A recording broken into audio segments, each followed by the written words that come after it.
We are going to be looking at the comprehensive ranking system for the Canadian PR program application.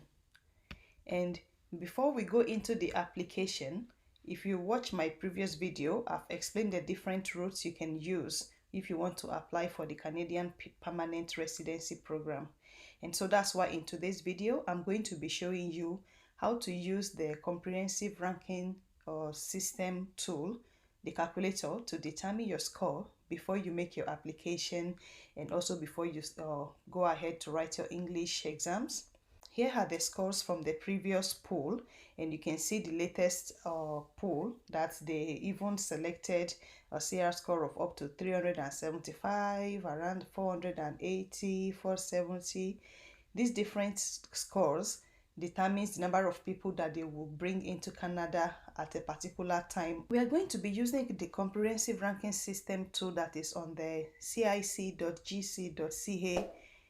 website, and please, there's a disclaimer that this tool is intended solely for general guidance and reference purpose. Summary of this legal disclaimer is that the score that is here might not be the exact score that you will get when you make your application.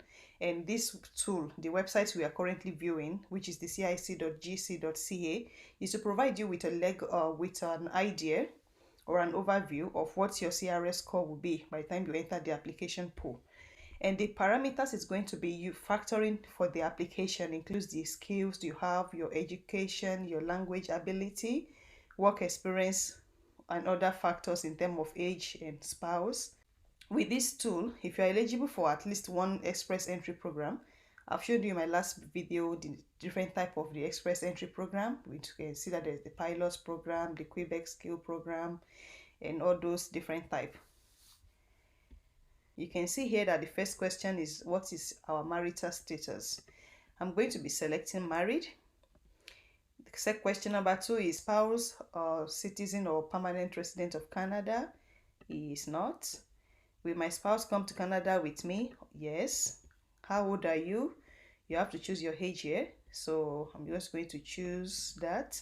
That's not my age, so don't think you already know my age.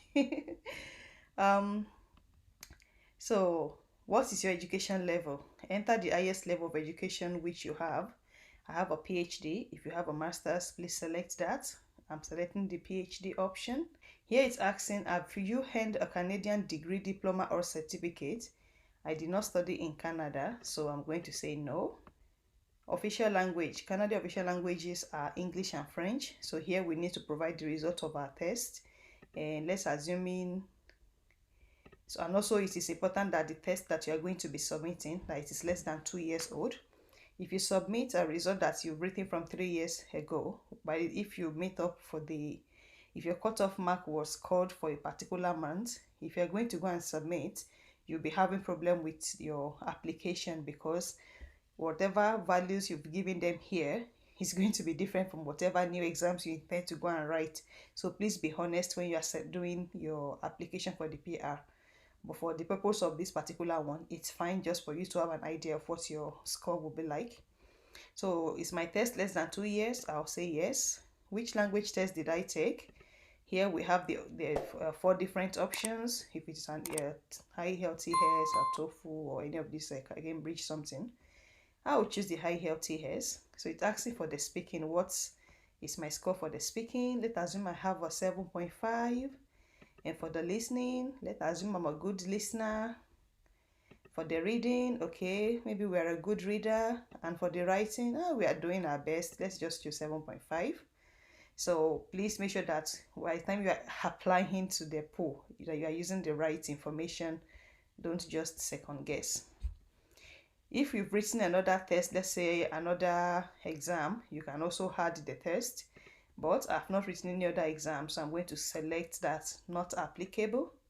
And now we can go to number 6, which is about the work experience. It's asking us here that in the last 10 years, how many years of skilled work experience in Canada do we have? In Canada, there is this national occupational classification that is used, and it describes each job according to training, education, experience, and responsibilities.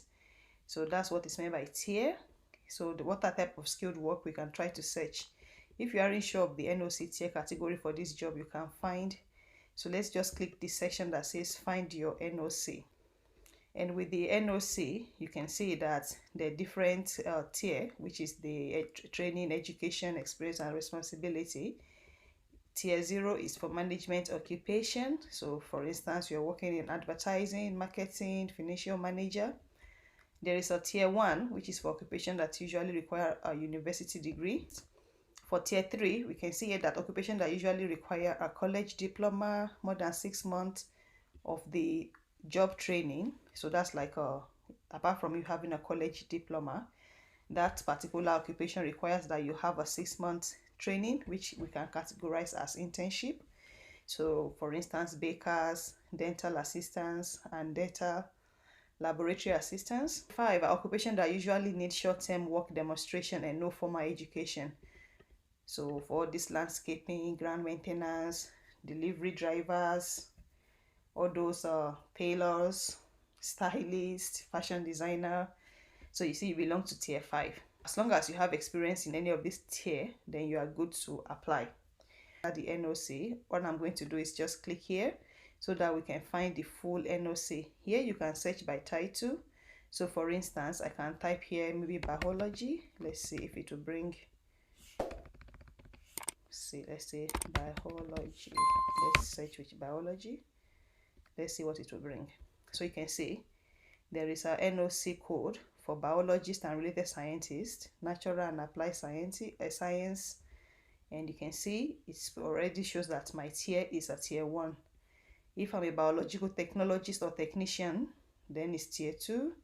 Medical laboratory scientist, you can see that if just using the NOC, which is National Occupational Classification, which I'm going to put the link in the description box so that you can find which one pertains to your job. If we say manager, let's see what type of, if we'll find anything under that category.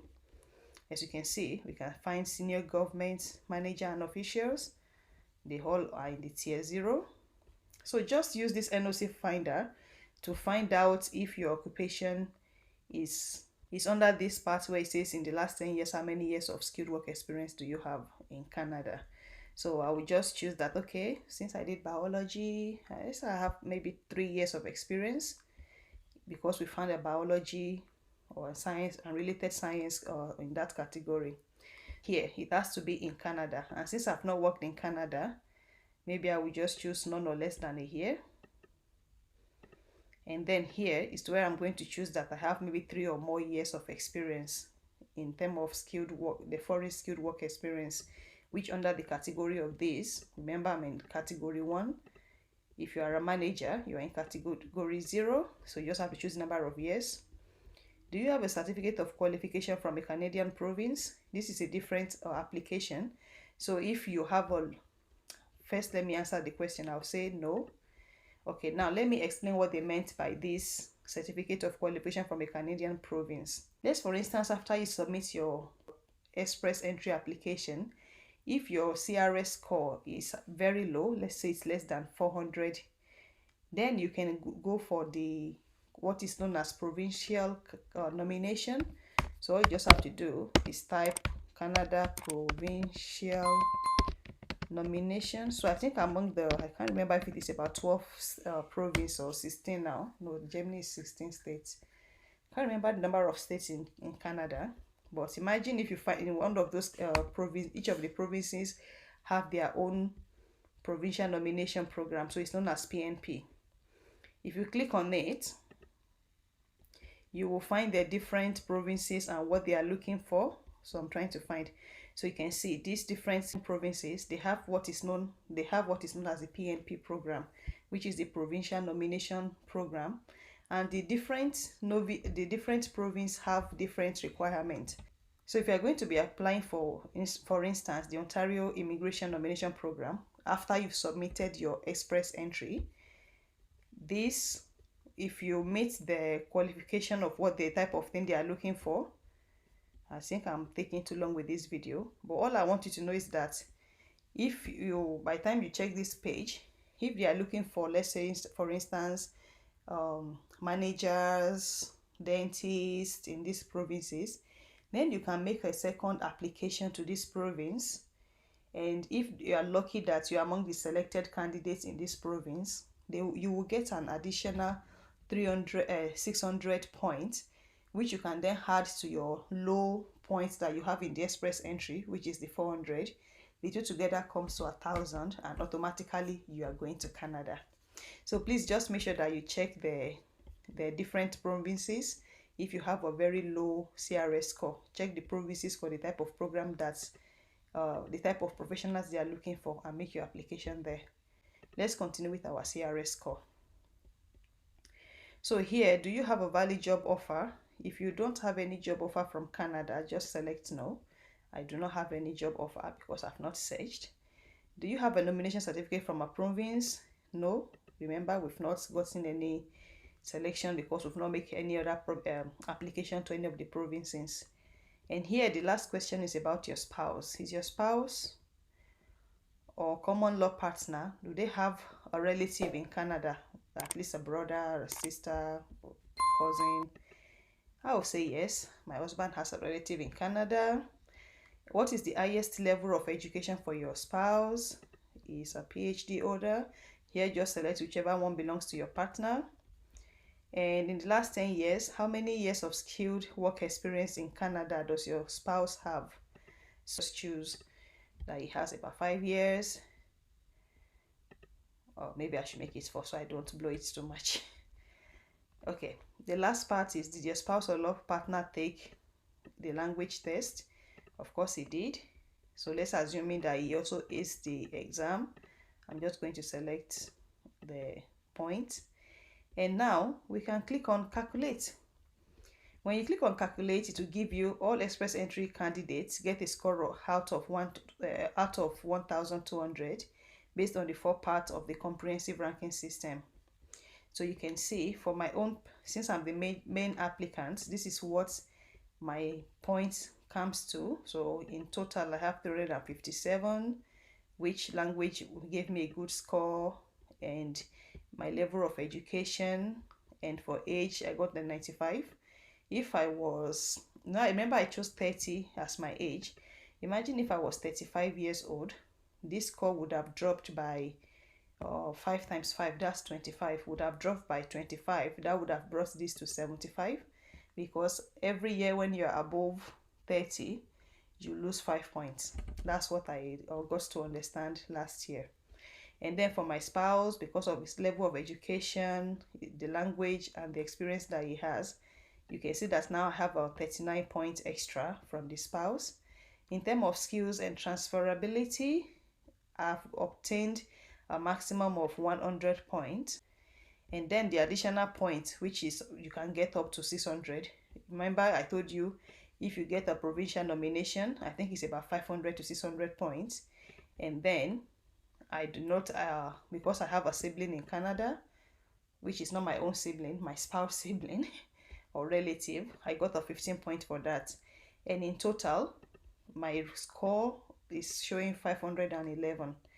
If I put in the actual factors that belongs to me as my correct detail, my score is less than 500. So don't let these things, don't let this cajole you to think that I should already be in Canada since 2 years ago.